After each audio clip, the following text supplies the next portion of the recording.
Mirë dita mitë e mi të YouTube-it, sot kanë arë mbesat e mija tek shtëpia, edhe donin byzylyk me fjedeve.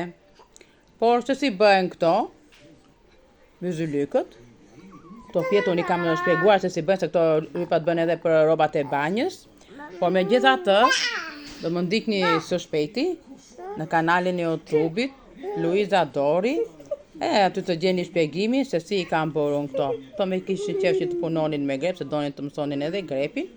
Edhe e bërën, gjysmë e bëri Teze, gjysmën e bëri Sofia.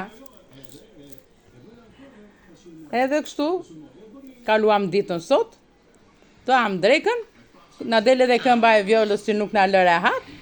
Ja dhe këmba e vjollës këtu. Po Dora Alessandros, kush Dora Alessandro?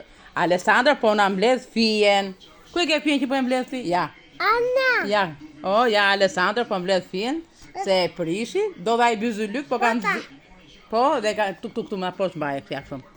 I pëlqen fija kafe, do t'i bëjnë nëna një byzylyk me fije kafe. Me që është edhe djalë, mos ja bëjmë të zezë. Të pëlqen nëna? Të pëlqen byzylyku, jo grepi. Okej? Jo grepi, vetëm byzylyku. Ta bëjnë nëna të bukur. Si do ti?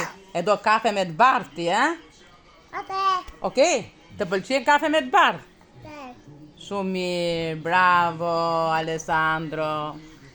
Po, qoftet, kur do të bëjmë qoftet neve? Kur do të bëjmë qoftet me nënën neve?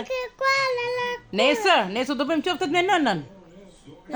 Do shkosh te kopshi nesër? Apo do rish me nënën te shtëpia? Do rish me nënën? Si, nuk do vesh te kopshi? Po do bëjmë qoftet, Okej. A do bëjmë petulla? Petulla? Apo byrek? Petulla. Ashtu. E mbarove fijen? E rregullove? Mblidhe tani, bëhet top tani? Bëhet top që të punoj nëna. Ta punoj nëna me grep. Okej? Okej.